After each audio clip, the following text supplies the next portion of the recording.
केही हुँदैन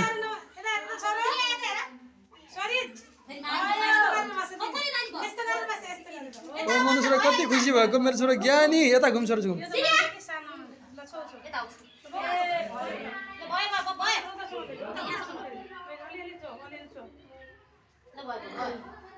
एकपटक गरिदिनु हुन्छ यिनीहरूलाई एकपटक गराइदियो भइहाल्यो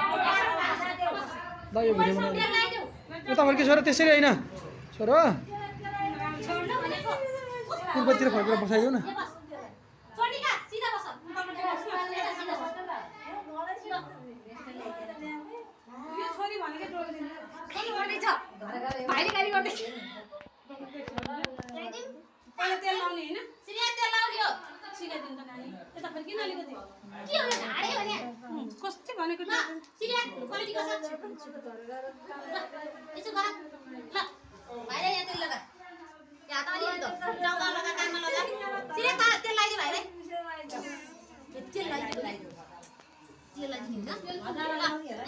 पानी धेरै